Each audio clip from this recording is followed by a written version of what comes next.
everybody, welcome back to Typical City. Martin Ziegler doing everything he can in his journalistic power to bring down Manchester City, smearing the name of Manchester City to the best of his ability. Once again, fear-mongering is all we're witnessing right now, suggesting that the Premier League clubs are about to sue Manchester City, and if they want to sue Manchester City, well, they better get on with it, because of the contract law. Aren't you clever? Oh, you found something, eh? I'll get onto that and I'll dismantle that very soon, so stick with me. But let's give some premise to the whole situation, shall we? Let's hear the words of Martin Ziegler first of all. For anyone who's wondered who Martin Ziegler actually is, he is a senior sports writer for the publication The Times here in the UK. He has gone on to say, it is believed some clubs have taken legal advice over possible compensation claims which could total hundreds of millions of pounds. If the serious charges against City are proved, clubs could claim for loss of income for missing out on the league title or European competitions over the course of several seasons. Premier League clubs who are considering suing Manchester City for compensation of the 115 alleged rules breaches may have to lodge legal claims before the outcome of the case is known because of time limits.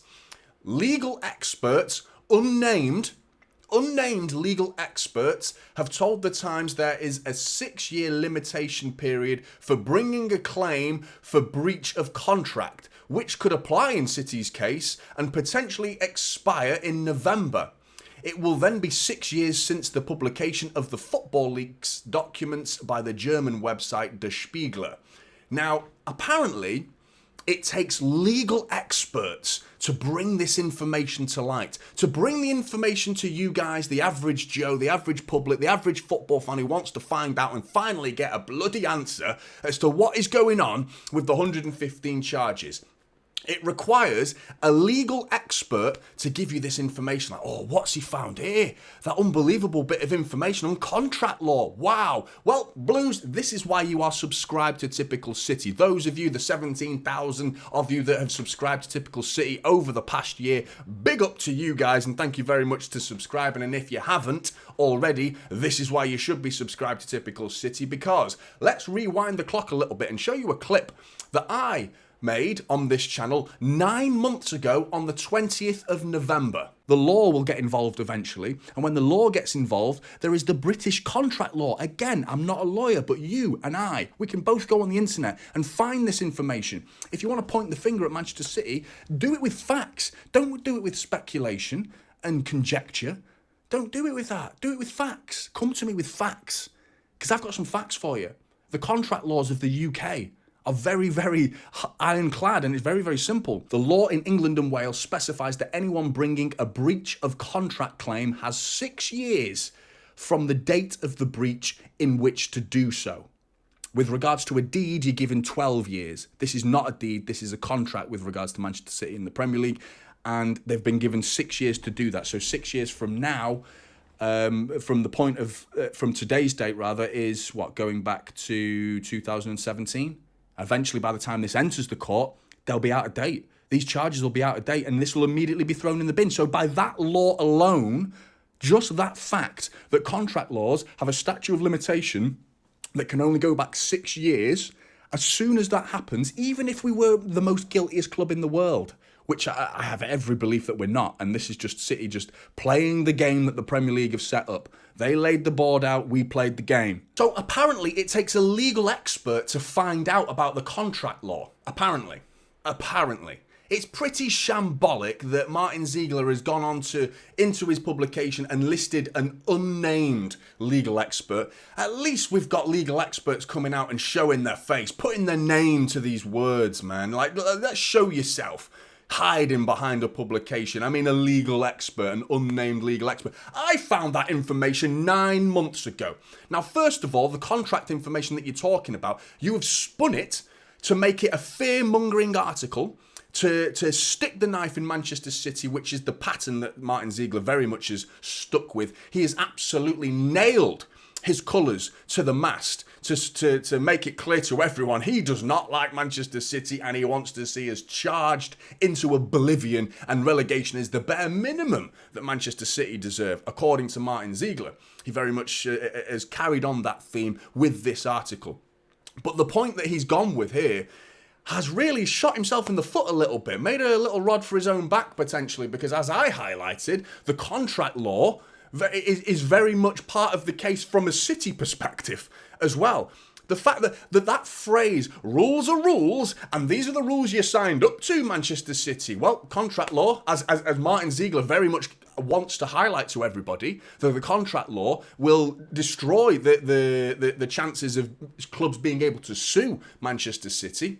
By that same logic, the contract law, the contract that Manchester City signed up to, the rules that City have supposedly signed up to, as all rival fans like to point the finger at, well, you signed up to these rules, same applies. The same applies, in which case, when this contract law and the contract of Manchester City signing up to, yes, we agree to adhere to all financial fair play rules or PSR rules, has been signed 6 years further down the line, which, by the way, we're going way beyond that, these charges. So this is past that. So the idea that this is time barred and what was time barred in the CAS case is no longer time barred in the Premier League case. Well, according to the contract law, which Martin Ziegler very keenly wanted to bring to your attention, absolutely is, all of a sudden, but he's tried to put his spin on it, hasn't he? Put his little contractual spin on it to suggest that the clubs want to sue Manchester City.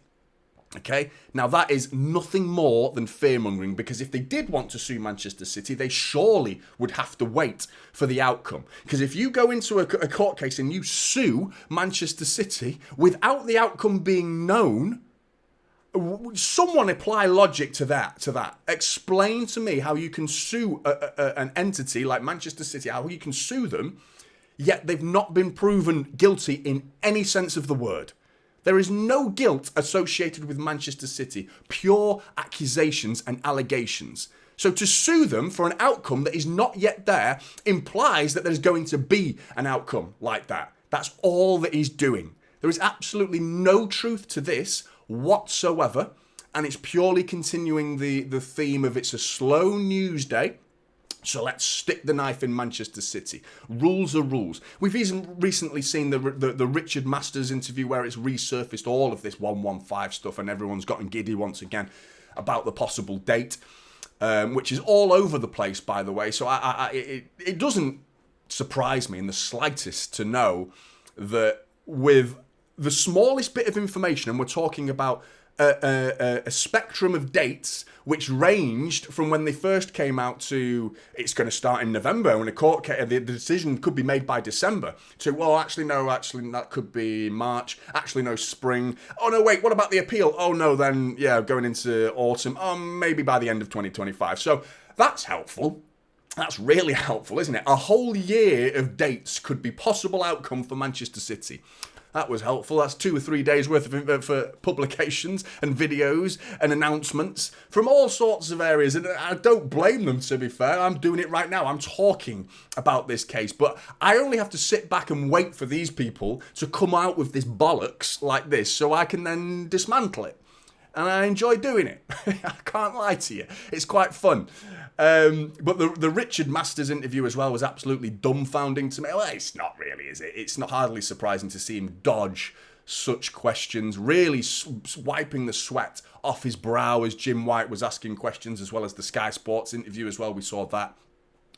Answered very, very little, but the man filled me with confidence. And that's another theme that the Premier League like to do for me. They fill me with confidence. Their incompetence fills me with confidence.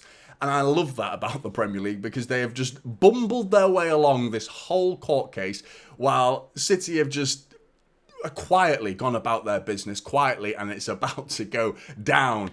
And I can't wait for it. Now, what Richard Masters was dodging the questions around was fair enough, but it's the whole aftermath is what fascinates me. It's a fascinating concept, because what if City win? What if City win this case? And I say that like that will be a surprise decision. I'm telling you right now, I don't think it will be a surprise. For me, it's up in the air what could happen between the first announcement, because there will definitely be appeal. If Manchester City get found guilty, That's the first scenario. City are inevitably going to appeal because they've fought tooth and nail just to get to this stage in the case, as if they're going to give up once the first announcement is made. In an inappropriate forum, as the words of Stefan Borsen highlighted, and he's absolutely spot on, because these are people that, we're talking about 3 independent judges in a panel deciding one of the biggest cases in sporting history, financial history as well. This is global. This is monstrous. And you got 3 people deciding it. No, of course City are going to appeal if it gets that far. So if City were found guilty, that's when the punishment is handed out, presumably.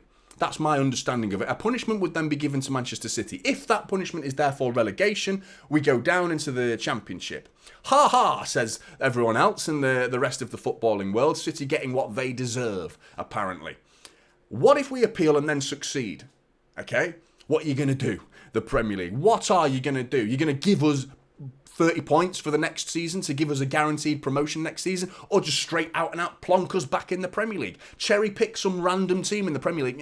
You'll get relegated. See you later. Manchester City get their spot back. What a mess the Premier League have made for themselves here. The aftermath is going to be another continuation. And if City get found innocent as well, which I believe is incredibly likely, if City get found innocent of all of the charges, or at least the majority of the big charges that would see something like relegation as a punishment, what then for the likes of Richard Masters? Because I continuously hear the Simon Jordan approach on TalkSport. If anyone who's wondering who Simon Jordan is, he's a presenter on TalkSport who suggests that there will be a deal done. Why would Manchester City do a deal in this situation?